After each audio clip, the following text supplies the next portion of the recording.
So what's up? I've watched like 3 movies this weekend, and I'm gonna watch another one. It's just, that seems like that's all I really do now, is watch films. Yeah, all I have done this weekend is also watch movies. I watched I watched part of Snowpiercer yesterday, but then I had to go do family things. Yeah. I was watching that while trying to do web design at the same time, which is... Did you know that do you know that making websites fucking sucks? I was unaware. Websites fucking suck, dude.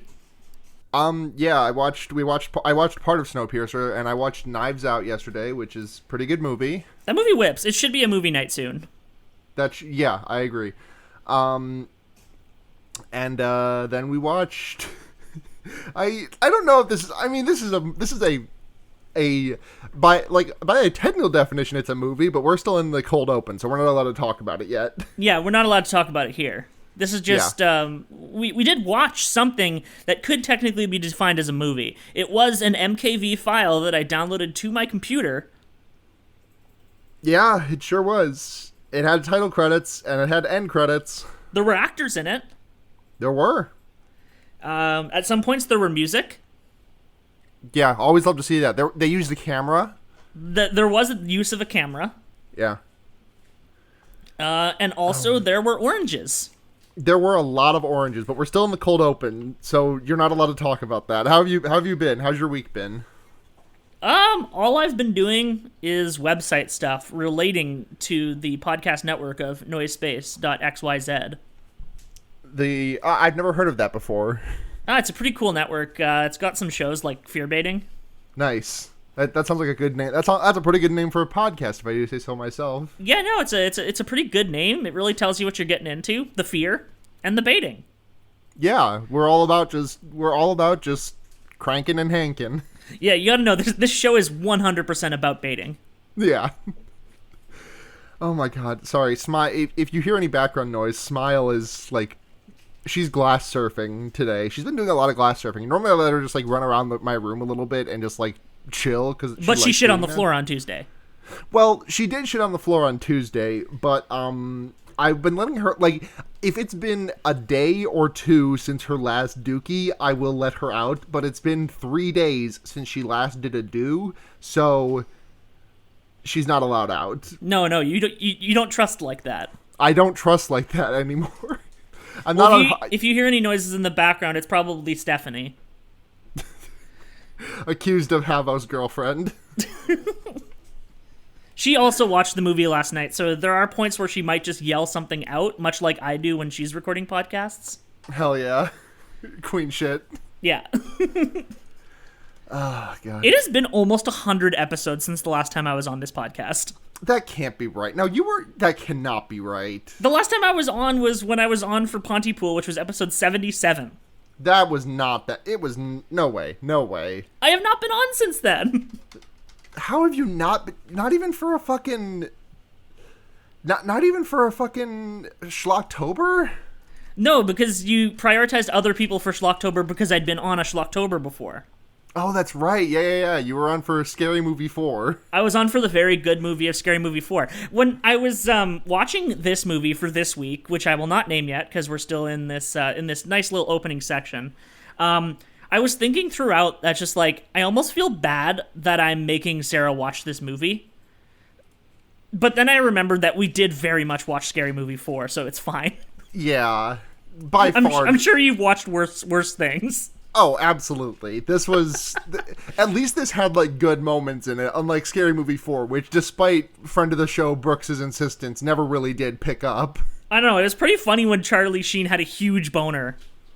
And he remember when he killed a cat with it? He did kill a cat with his huge boner. Anyways, I think we've talked enough about Scary Movie 4. You want to get into this scary movie? Sure.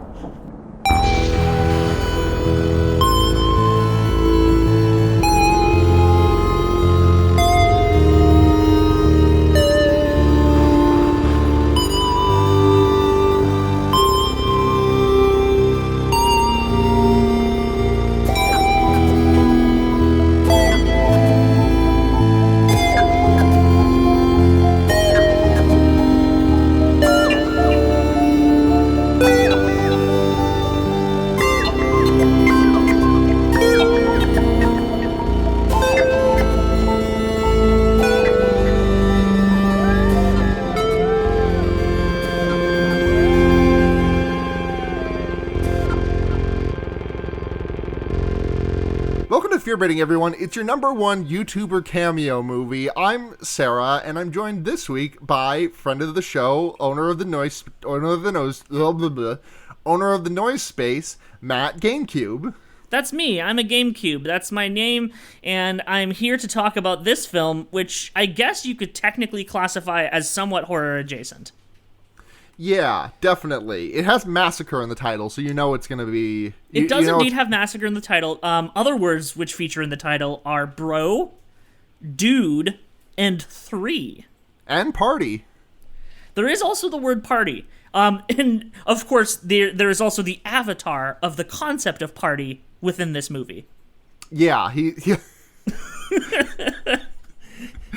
Oh, God. The cameos, folks. So this is Dude Bro Party Massacre 3. Point of order, there is no Dude Bro Party Massacre 1 and 2.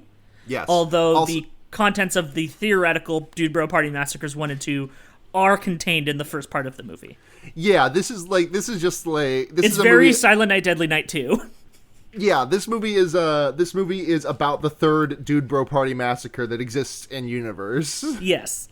And I guess starting out, the framing devices of this movie is that this movie was filmed in the 80s and was banned and is being recorded off of TV at like 4 a.m. A Minneapolis local broadcasting station. Which is it's a very charming framing device. I love that shit. Yeah, I love all the little commercials that they put in for the... Because this is a 5-second films venture, but this one's a lot more than 5 seconds. Yeah, okay, I'm just thinking throughout the entire fucking movie that this movie is so goddamn long compared to how long it actually needs to be, and you think that the actual literal masters of brevity would be able to figure that out. Yeah. I don't know, I feel like you hated this movie a lot more than I did. I enjoyed a lot of it. Yeah. It definitely was much longer than it needed to be, and I think I'm just there was so much funny gay in it. There was a lot of funny gay in it. And I really just hate to see it at this point.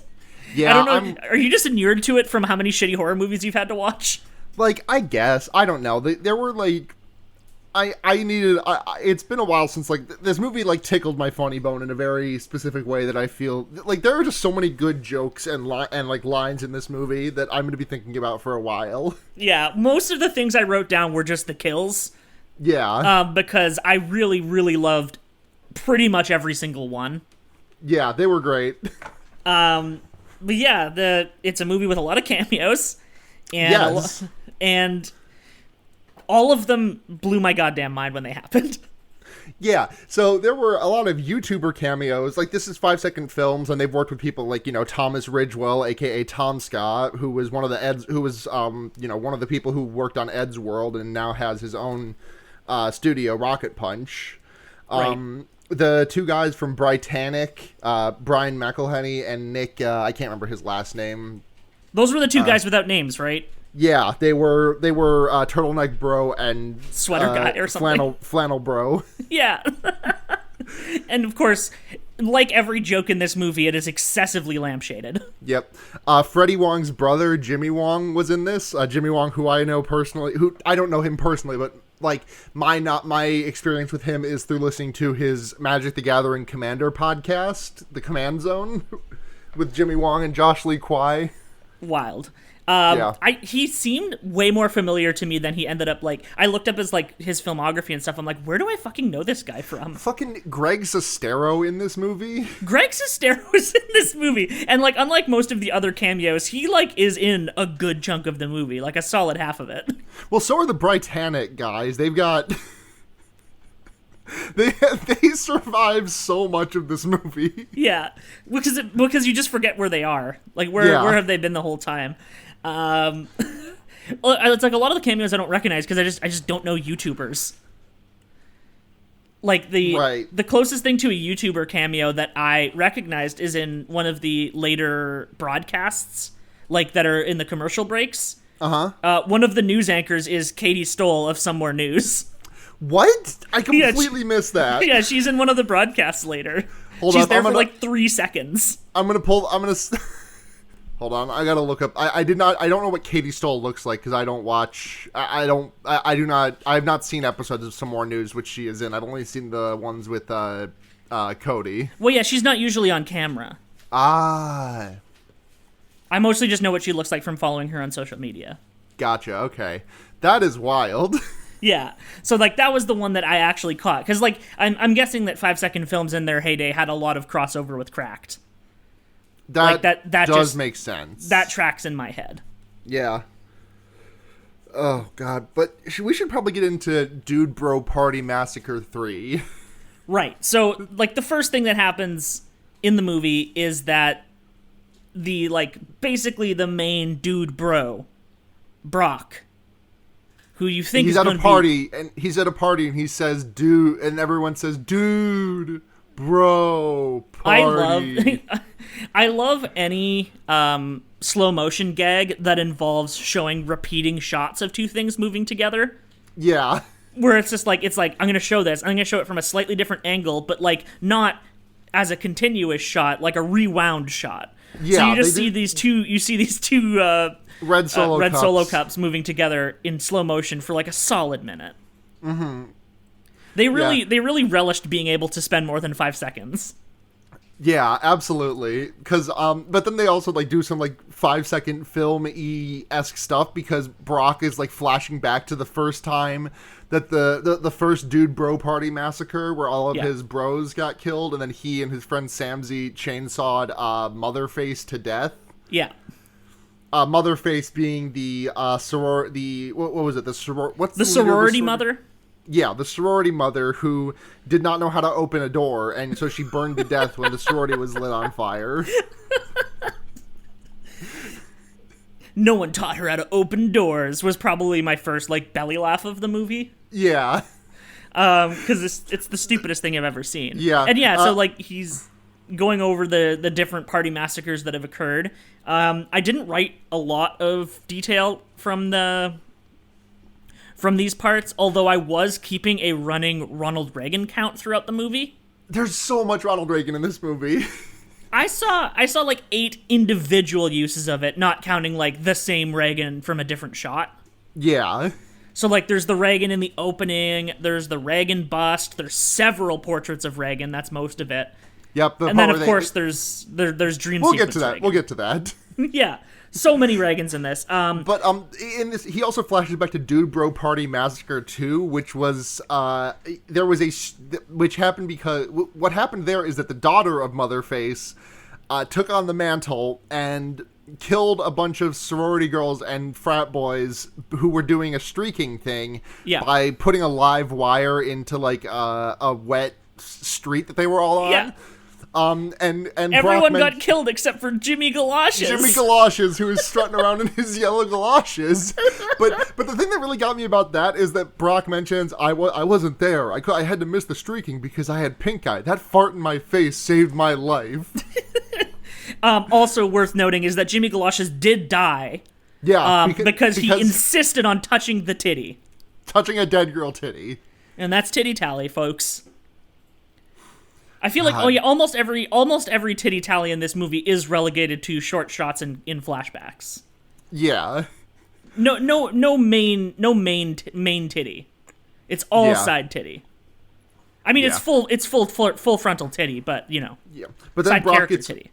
Brock gets murdered by his therapist, and then we get our title card of Dude Bro Party Massacre 3. That's where the third one started, right there. I actually thought that it was just going to be. It was going to be like Silent Night, Deadly Night 2, and that was going to be a persistent framing device for the entire movie, which would have been funny because that would have been a framing device within a framing device. Yeah. Kind of glad they didn't do that, honestly. Fucking House of Leaves ass shit. We don't need that. We don't need just that. Just nesting dolls of framing devices. So naturally, Brock had a twin brother named Brent. Who is now longboarding across campus. Yep, he does a cool skateboard over some funny gays. One of whom is John Francis Daly from Freaks and Geeks. Never seen the show, so I don't get that. But one of them is, I don't like the funny gay, but I do like the joke where the one guy is just like rubbing sunscreen into like the exact same spot on his chest for like a minute. The center of his chest, yes. Yeah. Like not spreading it anywhere, just like creating a fucking Uzumaki spiral of sunscreen and hair on his chest. Yeah, John Francis Daly was like the main character on Freaks and Geeks, Sam. He doesn't do that much acting now, I don't think. I think he was on like Bones or something. Oh, that guy. Okay. Yeah. Like it's a pretty big get, although not compared to some of the later cameos. Yeah. Which one of them that we skipped over in the Dude Bro Party Massacres 1 and 2 is Larry King. Oh, yeah, that's right. Larry King got harpooned. Larry King got harpooned, and his dying words were nice. What was it? Nice form? Yeah. In the Dude Bro Party Massacre 2, also, Chaz something, or I don't remember his last name, played by Thomas Ridgewell, aka Tom Ska, sticks his hands out through his sunroof and gets them cut off because he's a piano player. And then he crashes his car. Yeah. It's pretty good. And then while longboarding, Brent runs into Nedry Headcheese. Great name. Who is a nerd in a wheelchair. The amount that the wheelchair flies into the air made Stephanie scream laughing. It's pretty, yeah. The wheel, like they crash and like the skateboard goes flying into the air, as does the wheelchair. Like fully just right up into the air. Yeah. And we all know I love an exaggerated impact. It's great. Absolutely. This movie is full of exaggerated impacts, just like, but I think this movie might have the highest count of exaggerated impacts if we count all of the Foley work that's done, because like people will like put their arm on someone's shoulder and it will make like a stock like punching sound. Yeah. Yeah, no, like I think the sound design in the movie was really strong in general. Yeah. Which I suppose that's like just from like the amount of work they had to do making 5 seconds impacttul. They really just did that through the whole movie. Yeah, this movie is just like stocked to the brim with jokes. Mm-hmm. And they're not all good, but there sure are jokes. Yeah, my next note was literally just lots of funny gay in this one. Yeah. So Nedry and Brent decide to go to, what is it? Is it Delta Bi?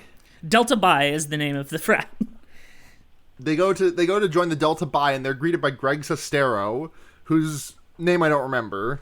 Me neither. They meet the gang, including Spike, I think, who, quote, rages harder than any of us, and there's like, he's passed out on the couch, and there's a cut to him just pissing his pants. Yeah. And then someone says, classic Spike. And like the yellowest piss they possibly could have used. Yep. Like that man's not hydrated. Yeah. Then they meet Turbo, who is, I don't know if this joke ever manifests outside of the subtitles, but in the subtitles his name is spelled Turbeaux. I did love that. Yeah. And then he pulls out a fucking yaoi paddle and starts smacking Jimmy Wong's ass, and like consistently for a whole minute. Yeah, it's honestly, I did find that pretty funny. Just like the extended, like, take this and this and this and this, and just like the 5,000, like the fucking, like a Naruto ass 64 palms strikes of the yaoi paddle. Yeah, and like all the repeated shots of Jimmy Wong's face enjoying it. Yeah, I didn't like that as much. Yeah, and then there are so many scenes where he is just like wearing a dress. Yeah, and it's just not explained, or it's just like he comes into the scene wearing a dress, and then in another shot he's back to his normal clothes. Yeah, his normal. He's trying to pledge Delta Bi, but they won't let him because he's vegetarian. Yeah. So they're like, okay, we gotta we meet Turbo, and we get exposed to his fear of, what is this specific way that it's phrased, like tiny hairy dogs? At this point they only say that his fear is tiny hairy dogs. Yeah. It does get elaborated on later. Yeah. But he's afraid of tiny hairy dogs. Yeah, and Brent is like, I will also pretend to be afraid of tiny hairy dogs. He just says he hates tiny dogs and then rips the dog in half, even though the dog was a gift to his brother. Yeah, what happens is Turbo opens a closet, and there's like a small stuffed dog on a string that like swings out and bonks him in the face. And then Brent is like, oh, I fucking hate tiny dogs, Grah! And rips the dog's head off. Yeah. He needs to get in with the crew so he can investigate his brother's murder. Yeah, and so he can also and he has to do their senior prank, which involves him and Nedry getting, they both get shit-faced. Nedry is subjected to being Nedward 40 hands. Yeah. And they go up this, like, long hill street, and they're just, like, completely sauced, and they're like, okay, we're at this intersection. One way is, the radio station. The college radio station where we're supposed to go to say Dean Pepperstone eats farts.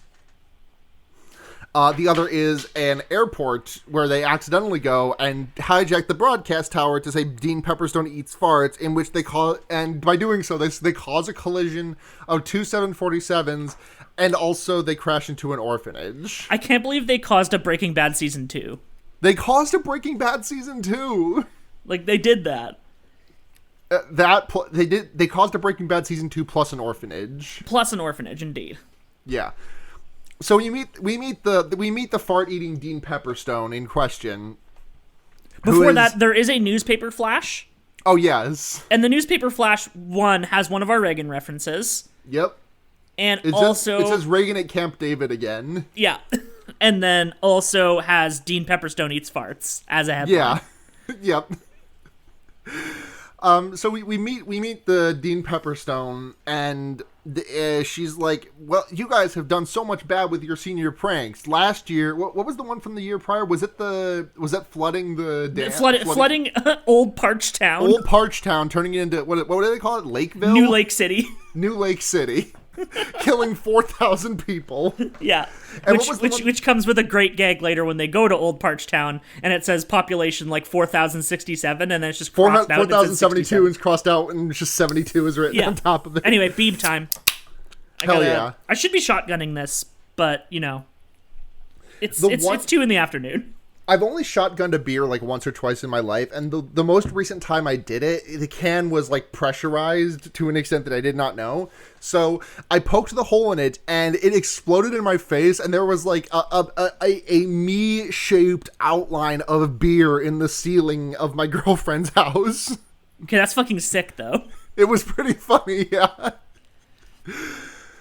Oh my god, but Dean Pepperstone, what was the other prank that they did? Not the one where they did, like, deposed a South American dictator? Not that one, yeah. There was another one in the middle there. I don't remember what it was, though. I don't remember, but it did lead to a lot of death and destruction. Much like all of them do.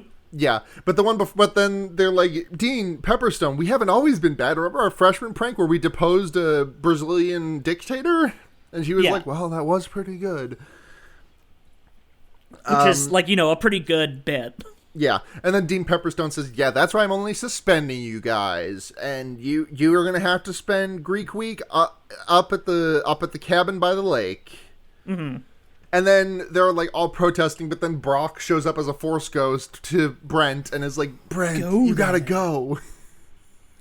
I do love Force Ghost Brock whenever he shows up. It is pretty good. And then Patton Oswalt shows up to call Patton Dean Oswalt is in a robe. Yeah, and it's very fucking Todd versus the Book of Pure Evil. Mm-hmm.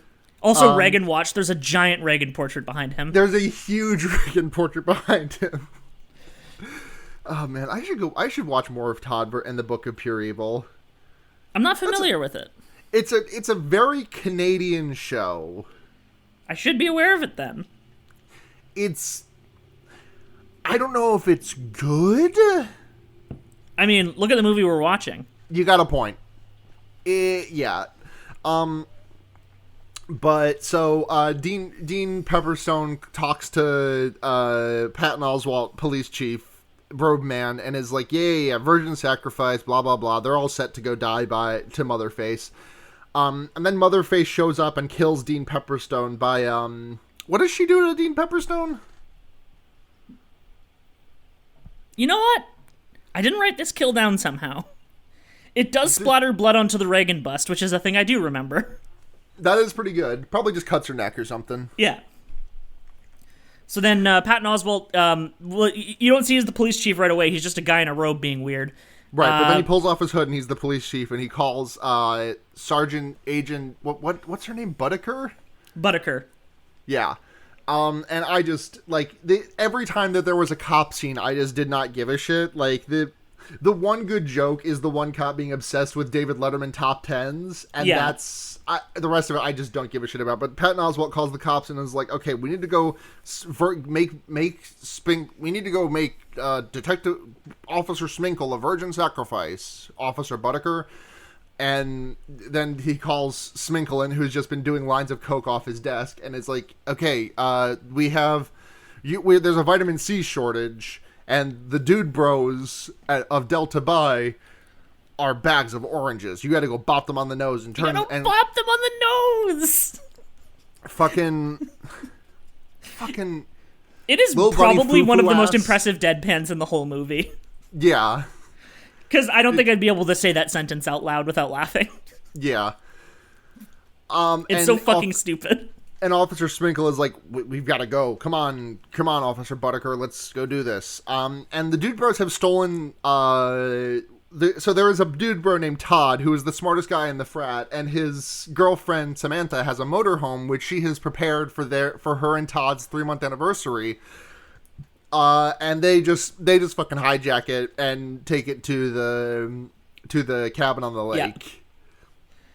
Yeah. There's a moment where they make Brent do a speech, and I don't remember what the gist of the speech is. He's like, I now see why Brock vibed with you guys so hard, and titties, and then the entire it's like that fucking Xavier Renegade Angel sports bit, where they're just like, yeah, titties, and like one of the guys is like, oh, I love how they feel. They really channeled the right id for the characters that they were playing. Oh, absolutely. Because, like, you can't really explain over just, like, talking about the movie, just, like, how exaggerated all these characters are. Like, every motion... we did mention, like, every motion is accompanied by, like, ridiculously over-the-top Foley. But also, like, their facial expressions whenever they do or say anything are bonkers. Yeah, it's great. But they roll up to New Lake City, formerly Old Parchtown. Old Parchtown. And they meet a guy who is just like weeping over like a small field of graves, who are later revealed to be his family members. And he's like, "Yep, your guys' prank last year killed my whole family, but my paddle boat business is booming. No one needed a paddle boat in Old Parchtown. But now in New Lake City, it's all anyone needs." Just specifically paddle boats, too. It's great. Yeah. Nedry is like, you guys, do you have a paddle boat that will fit my that will accommodate me? And they're like, nope. You can ride, if you just ride 20 miles, though, if you can just roll your wheelchair 20 miles, you'll get it. And he's like, F you guys. And then Brent just says, you're in college now. You can swear. And he doesn't swear. He tries to, but he can't do it. It's Wario trying to get Mario to say fuck comic. Sonic is in the bushes waiting to see if he's a good boy. Yeah, Sonic is trying to figure out if... Okay, hold up. I'm going to do something inadvisable and take Smile out and keep a very close eye on her so that she does not shit on the floor. You just gotta set a salt circle around her. Yeah. No poopy. Okay, Smile, do you have anything to say about this movie? She's fine. Old Iron Arms Nedry can make it, though. Yeah, old Iron Arms Nedry can make it. He gets like halfway there and just starts saying fuck a lot. He doesn't get halfway there. He like starts off on his journey as like fuck, fuckity, fuck. I hate this fucking creek. Brent gives him his longboard and is like, in case your wheelchair explodes. Yeah, I mean, it comes in useful. Yeah. I love that when they're in the motorhome going towards the cabin, there's a song playing over the radio that's just, nobody's gonna die. We're all gonna keep on living. Most of the songs in the movie are just clearly made by the crew and cast of the movie. Oh, yeah, definitely. Which I do love. Yeah. The Motherface shows up and is about to do her next kill, but instead, because she pulls out a bow and arrow and is about to shoot the paddle boat guy who's out on the lake, but instead the paddle boat guy just pulls out a gun and shoots himself. It's like, oh, cool. All right. Yeah, she just kind of like puts her bow and arrow down and kind of shrugs about it. Yeah. Let's see what happens next. Oh, we get more cop shit. Officer Sminkle is doing Letterman jokes, and they stop a guy who is slapping some kid, and Sminkle runs up to the kid and is like, "Hey, here's $100. Here's $100 and a copy of Grapes of Wrath. Go run into the woods." Which, like, that's a joke just aimed at, like, just a very specific type of person. Yeah, and I do like it. They also accidentally run over the person who was hitting the kid. I think he was doing it on purpose. You think Nedry was doing it on purpose, or not Nedry? Spinkle. Binkle. Yeah, and then there's like the extended pedophilia joke, which does not stop for the remainder of the movie. Yeah, I don't know why they insisted on it. Yeah, I'm just not gonna talk about that one. That one's just like not fun. Anyway, but they do have later when they find out that the kid that they ran over the kid. I don't think he does it on purpose, because later when we get back to them and they discover the body, Sminkle is like, "Oh, why does it have to be not a person anymore?" Which is admittedly a pretty good line. It's a good line. So they park the car to wait for wolves to deal with the carcass. And then we go back to the cabin where the boys have gotten there, and Andrew WK as Ripstick shows up. Ripstick! Is this his only scene before the end credits? Yes. Because they just forget about him. That's great, honestly. He puts in a cassette and is like, "All right, time to work, guys." And it's time to clean, and Smile is sitting on my Behringer box, and I just want to make sure she's not messing with my gain. No! Baby doing podcast crimes. Aw. We love when the babies do podcast crimes. Nanu's fully asleep right now, so he can't be bastard. Oh, I'm so glad. I could just see him curled up into a ball in one of the boxes. Yep. But so they do a whole bunch of cleaning. There's a fun joke that I think... There's a really good joke where Andrew WK starts carrying a ladder, and then it just like is a super duper long ladder. That's just a funny joke. Oh, yeah, okay, yeah. So he carries the ladder and he goes up onto the roof. And then right. One of the guys takes the ladder, Turbo and that's why he's still up there at the end. Yep. Because I was wondering when the last time we saw him was, and yeah, it's him going onto the roof. Yeah. And then they're like, "Okay, guys, we cleaned the house. Time to party." And someone pops up the cassette, and on one side, it's the side that was just playing, it says "Work Hard," and they flip it around, and it says "Party Hard" on the other side. And then they hit play, and it's not the song "Party Hard" by Andrew WK. No. It's just like well, Andrew WK didn't exist in the 80s. That's true, he didn't. You're right, you're so right. It's just some milquetoast keyboard party music. Yeah, they party for like 0.2 seconds before Murderface flips the lights off, and Derek is like, "Okay, I guess I gotta go flip the light switch. I fucking hate tool sheds, but I'm gonna go do it." I hate tools, I hate handiwork. Yeah. And then there's like a weird gag where his French dad spits in his face. Yeah. But it's like a force ghost of his dad. Yeah. And he spits on his face, and then he turns around and the spit's there for real, which also a good gag. The subtitles say, if you're reading these subtitles, I don't remember what the rest of the line is, but the line does start with, if you're reading these subtitles. If you're reading these subtitles, they've locked me in a basement to force me to write subtitles. That's pretty good. Yeah. And so he goes out there to flip the power on, but he gets attacked by Murderface, who jams a hoe into his head, which shoves him into the fuse box, which turns the power back on so everyone gets back to dancing. And then Murderface says, "Bros before hoes." Yeah. Or hoes before bros? It's hoes before bros, yeah. Yeah. Every murder line is good. Yeah, it's really good. And then, is this when we get the flashback to is this when we get a flashback to Brent and Brock doing the fucking Winklevoss shit? Yeah, doing the dancing. Yeah. And then he goes. That's when he goes into the attic. Yes, and says hi to Samsy, who insists on dancing with him and also keeps calling him Brock. Yeah. But he like does the fucking, it's like, the catch me, and like he wants him to like fucking hoist him up like Dirty Dancing style. Yeah. But Brent has skinny ass weak arms and just drops him, and Samsy's neck breaks. Yeah. And then he goes back downstairs and Samsy's there. Yeah. They also put Jimmy Wong, aka Sizzler, into something called the Beef Box, which has Do you ever understand what beefing is in this context? I would guess puking for some reason. That is what I thought, but it doesn't make any sense contextually. Yeah. But then so Sizzler and Smile just knocked like 4 things off my desk while jumping to the floor. She's a baby. She is criminal. You are criminal. She's never done anything wrong in her life. This is true, and I love you, Smile.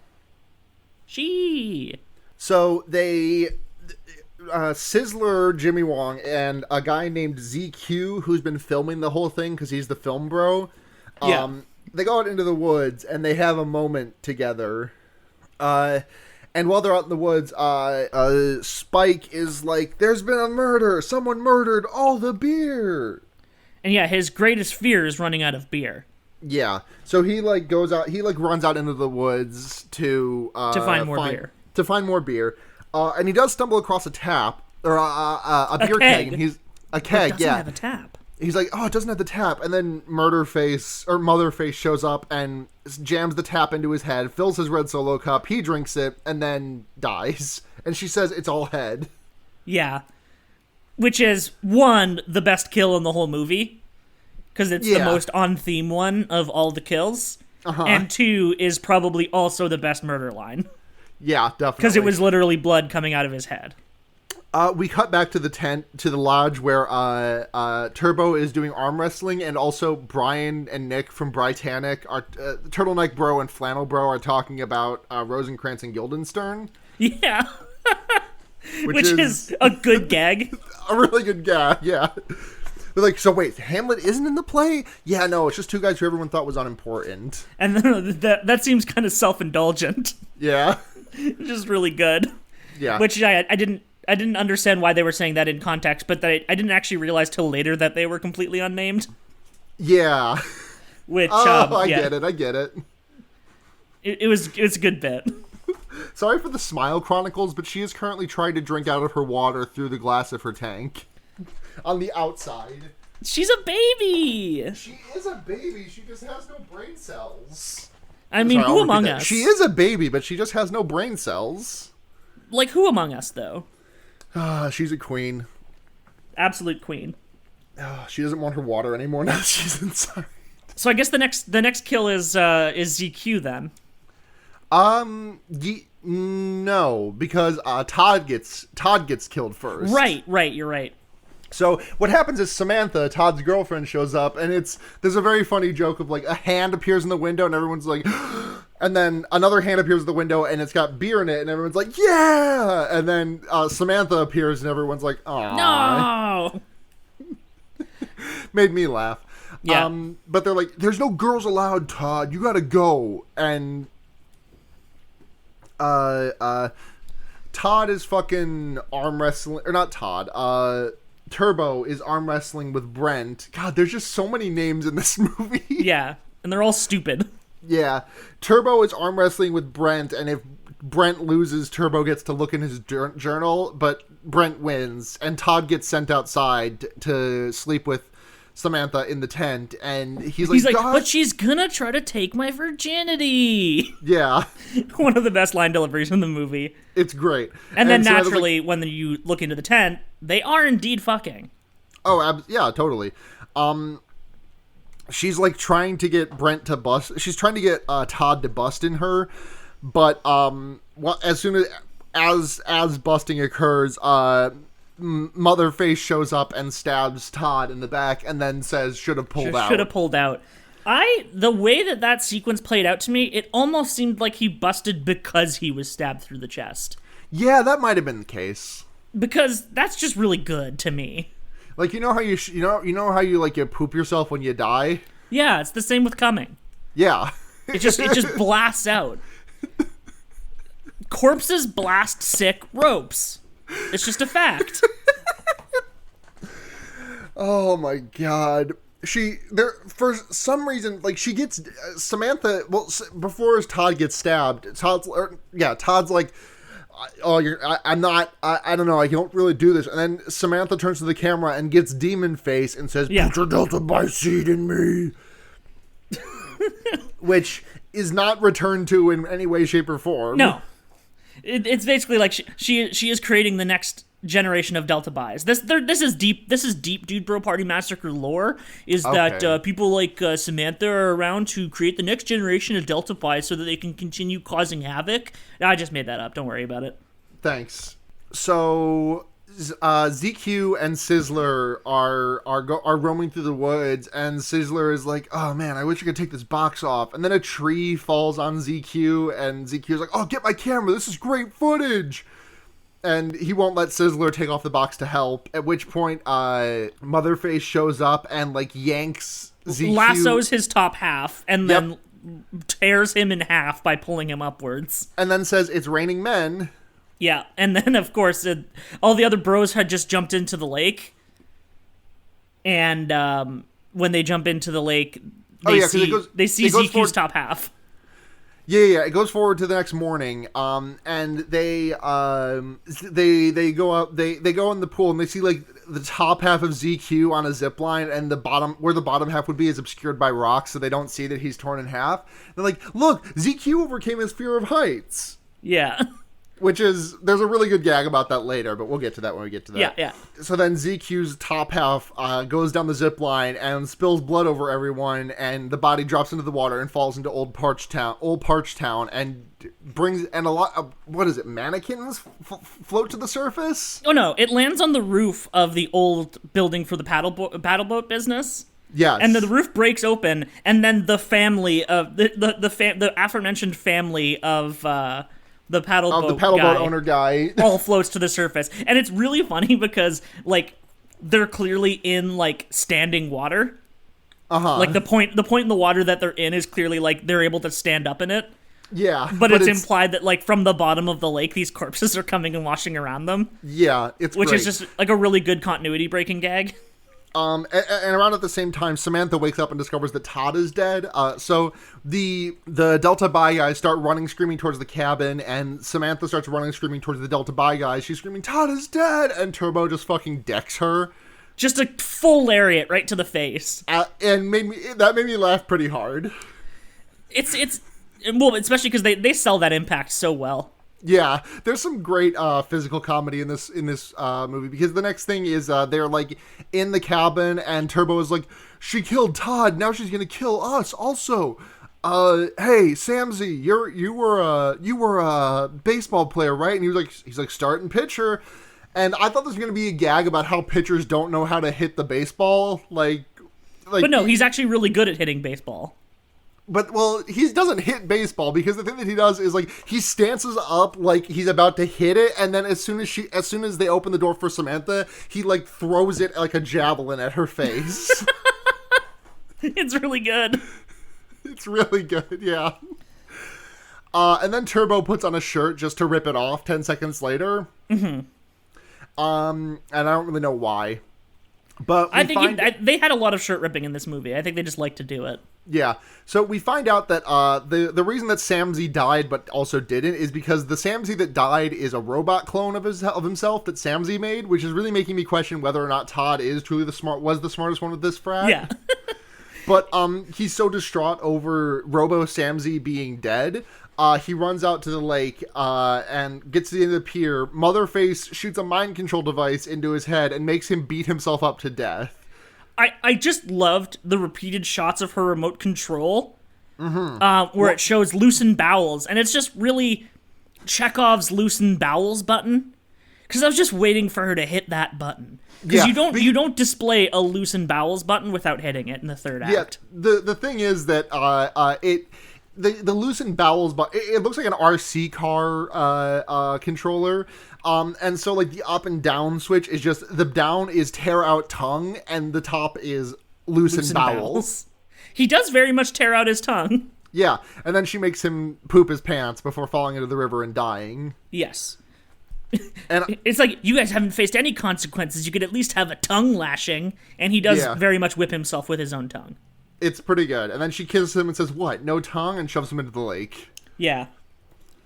And it looks for a second like we're about to have another like body float down to Old Parch Town, but then it cuts to the commercial. Yeah. I don't remember what prompts this line, but my next note is just, "What's your problem, man? I have a hairy dick." Yeah, I guess this is shortly before he dies then, huh? Yeah, right before Turbo dies. But so we find out why Turbo hates small, shitty dogs. And Matt, would you like to explain to us? It's because Turbo hates their tiny hairy dicks because he also has a tiny hairy dick. And he hates it. And he hates it. And he hates being reminded of it.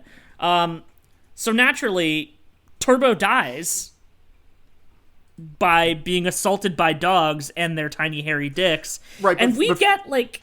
First, before that, Sizzler gets killed because his veggie stash has been pilfered. And then Motherface flushes his tummy guts down the toilet. Yeah. And then force feeds him his own heart, making him break vegan edge. Yeah, so he lost his vegan powers. Yeah. We know that's how it goes. Exactly. But then Turbo is like in the basement and he finds a gun with one bullet, and then a fucking flipping dog, like one of those little flipping dog toys, comes out, and is followed by a legion of tiny dogs which attack him, and we see just a bunch of photos, black and white photos of dog dicks. Yeah, like a full minute of dog dicks on the screen. And he hates them so much. He hates them so much that he blasts himself in the head with the one bullet gun. He gets the only humane death in the movie. Yeah. But, so then all that's left is, the only characters who the movie treats as being left alive are, Brent and Samantha at this point. Yeah. I love the gag of looking for Sizzler. It's so good because they say they split it because Samantha's like, well, have you seen Sizzler? And Brent like has a voiceover like, to be honest, I'd kind of forgotten who Sizzler was. And then he says, we should split up and look for him. I forgot who Sizzler was. And then they show like a silhouette with a question mark on it. Yeah, and then a silhouette of a dolphin. Yeah. So he is like going through different rooms and then also just going through different like previous scenes. Yeah. Like he's just awkwardly green screened into the scene where he's dancing with his brother and into one of the news broadcasts in the commercial break. Yeah, that was really good. Samantha like finds Sizzler's dead body and tells Brent about it, and she's like, Brent, I'm pregnant. And then this fucking sucks. where like she gets chest bursted, but because she gets stabbed through the back and then the baby comes out the front. Yeah, she gets stabbed through the stomach, and the fetus which had formed in the past like 8 hours comes out. Well, yeah, because she said all of the Delta Bis are dead, and then it's like except for this one, and then naturally since Motherface is there to extinguish the Delta Bis. Mm-hmm. Yep. It sucked, but at the same time, pretty good visual comedy. Yeah. So Brent is now like running into the woods to get away from Motherface, and he runs into Turtleneck Bro and Flannel Bro, who are like bleeding out, and they're like, you don't even know our names, do you? And he's like, sure I do. Turtleneck Bro and Flannel Bro. And they're like, oh, lucky guess, just because we're named after what we always wear. It's a good joke. It's a good joke. And then they get stabbed in the head with a fucking spear or something. Mm-hmm. And then Brent gets tackled to the ground by Motherface and narrowly dodges an axe attack, at which point he starts to reveal, I know who you are. You're Ronald Reagan. Yeah, Ronald Reagan. And then goes through this fully elaborate plot like Hot Fuzz style. Mm-hmm. Except that one of the portions of it is a sex change. So it's kind of like Ace Ventura 1. Yeah. In that. There is a really good joke there where they flash back to ZQ dying on the zip line, where they're like, oh, hey, ZQ's finally overcome his fear of heights. And Turtleneck Bro is like, well, we never established that he has a fear of heights. And Brian and Flannel Bro is just like, yeah, this movie is a fucking wreck. Just go with it. Yeah. But that's revealed to be a dream sequence pretty quickly. Yeah, unfortunately. I really wish Reagan had been the bad guy in this. Yeah, I mean, he's the bad guy of real life. Yeah. I'm thinking about the one scene. I'm thinking about the one flaw that the first season of The Americans had, which is that Reagan didn't actually die, sadly. Yeah. I mean, that's also the flaw of reality. Society, if Reagan had died. Yeah. I mean, died after he got shot. I mean, he's dead now. He is dead now. Yeah. Ronald Reagan has been dead for 16 slutty years. God, that long, huh? Mm-hmm. He was the last president to die before H.W. died. That's wild. I don't know how much of this is real, but Sam, in this dream sequence, it's implied that Samzy caused the Challenger explosion, which made me laugh pretty hard. Yeah. What did he say he did? He put Pop Rocks and cola into the Challenger. Yeah. Was that one of their pranks? It may have been. That might be the other one. But he wakes up from his dream and again narrowly dodges Motherface's fatal attack. And she has him pinned, and then right before the final axe blow comes to Brent, a skateboard flies across his chest because Nedry is back. He made it, and he has tamed all of the animals in the forest, and also swearing. Yeah, and then naturally he immediately gets piled through the head with a spear. Yep, and then he dies, and then Brent, absorbs the power of all of the dead bros who have shown up as Force ghosts, and goes, fucking, that one picture of the super ripped guy who looks like Ego Raptor wearing, the black shirt. Craig? You know the one. Yeah, Craig. He does look exactly like that. And he beats Motherface to death. Yeah. And then I guess that's how he wins. And then we get a coda about the cops, which I only want to bring up because Patton Oswalt is really mad that Sminkle didn't die because he was supposed to be the virgin sacrifice. So Patton Oswalt goes into his office and fucking explodes. He answers the phone and then he explodes. Yep. It's revealed that Buttiker has been a bag of oranges this whole time, and there's a fucking sequence.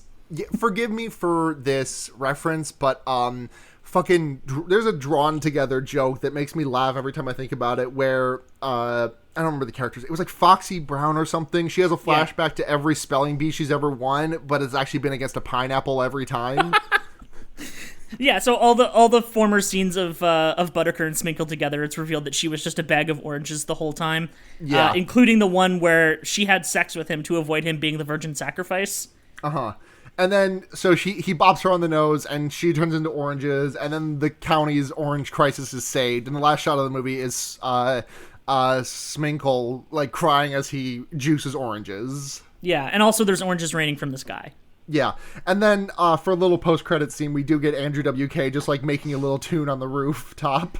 Yeah, well, that's the mid-credit scene. The actual post-credit scene. Oh, I didn't stick around for the post-credits. Yeah, it's another of Brent going through a scene going, Sizzler?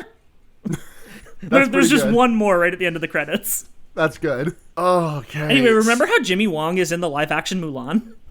I don't. Is that movie out, or is that still coming out? It was supposed to come out in March, but coronavirus. Yeah. Okay.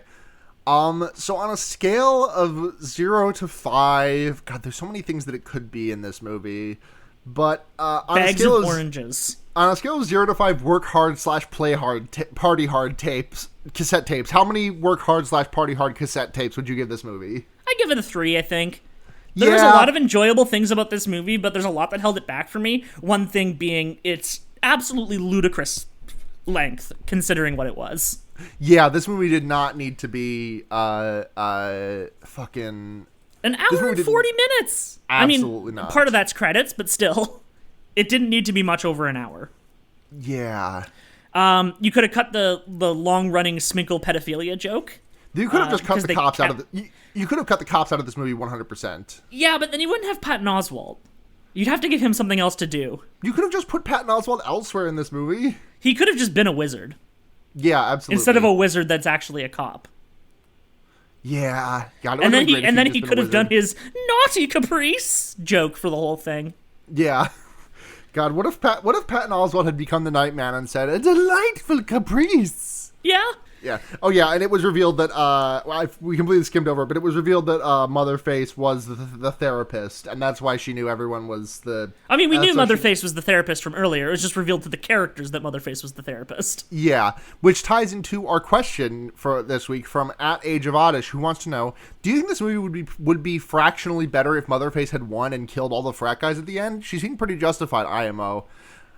Well, she technically succeeded in killing every member of Delta Pi, because Brent was a pledge and he was never actually accepted in, and he was only there to investigate his brother's death. Exactly. Although they all did merge into his body and you never see them unmerge. So he might just look like Craig forever. Yeah, he might just be like that for all time. Yeah. But no, Motherface was definitely justified. I mean, that's kind of the whole thrust of the movie, right? Is that the dude bros have caused so much death and destruction in their lives. Yeah. That there's just like, you see that them dying is a net positive to the world.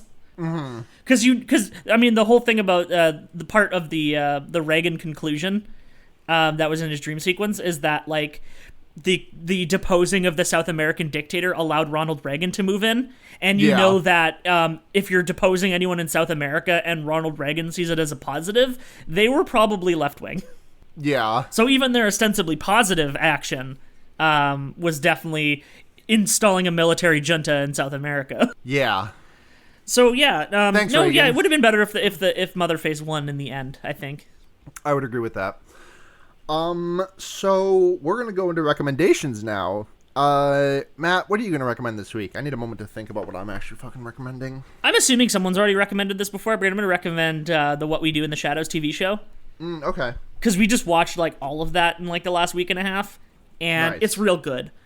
Hell yeah. It carries on the spirit of the movie, which is like, they're very similar tonally, and obviously they have the same framing device of it being a documentary. But it very much makes it its own with its own characters and its own like a different setting. Yeah. And it's a bit of a different tone. It's a bit less dry than the movie is, because the movie's like a lot more deadpan, I think, than the show is. I think the show is more like aiming for jokes. Yeah. Less than just like kind of character awkwardness jokes, which is like, that's what Taika Waititi kind of excels in. Yeah. And I think the show's been doing really well so far. It's very funny. I finally recognized where I knew some of the characters from. There's a character named Colin Robinson who's an energy vampire, which is a concept introduced for the show. And basically the whole thing is that he just talks people and bores them to death and then like siphons the energy from them. Okay. And he was also a character on Better Call Saul in the early seasons who was like a pharmacist turned drug dealer. And he's real good. And then of course Nandor is like an Iranian king from like back before Iran was formed. Like he has like a fake country that he's supposed to be the leader of, and he was in a very good black comedy movie called Four Lions, which I recommend with like a caveat that it's like about like terrorist suicide bombers, and it's a dark comedy, so it's like a bit much. But I really liked it, so I could also recommend that. It also has Riz Ahmed in it, and I love Riz Ahmed, so... Nice. My recommendation this week is going to be, I started rewatching Hunter x Hunter, aka Hunter x Hunter. The proper way to say it is Hunter x Hunter, but people don't know what I'm talking about if I don't put the X in there sometimes. I understand, but, I wouldn't use my level of understanding as a baseline by any means. So yeah, I've just been rewatching that, and you know what? It's still really good. Tagashi knows how to write a fun shonen. I've just, I'm still only like the first season of it, but I'm coming up on the end of that. So there's like, I'm like in the middle of watching 20 different new to me shows, but I'm just deciding, today I will watch Hunter x Hunter instead. I will watch my friends Gon and Killua and Kurapika and Leorio be friends together. And so that's what all those names are. Yeah. There's always something when I like look into an anime more than just like being passively aware of it, and it's like, oh, that's what those names are. Yeah, just like the names you've been. That's what I've been experiencing with Final Fantasy XIV, where characters will show up and like, oh, that's who the people on my timeline have been horny about for the last 2 years. Yeah, I mean, like, yeah, it's kind of like that with Final Fantasy VII, but I feel like I already knew all those characters' names. Yeah. So thank you very much for being on this episode, Matt. Do you have anything you'd like to plug? Well, I run this little podcasting network called Noisespace.xyz. I've just been recently moving us to new hosting, which is going to allow hosts to have like actual analytics. You'll like know who's listening and how many people are listening to your episodes of your show, which is something that has been formerly hidden to us. So that's nice. It also means that the feed won't go down all the time. I'm also working on a new website for it, which, I mean, if you ask me, I can show you where it is, but otherwise I'd rather not. Yeah. But yeah, we're updating the website to make it more good, not like shit. The only problem is like we have good front like before we had good back end development but not great like front end like theme stuff. And now we have good front end theme stuff and no one to work on back end. So it's a lot of really hacky solutions behind the scenes, but it's fine. Yeah. And I've got a couple of podcasts there. Myself, I'm on Henry Kissinger's Pokemon Going to Die.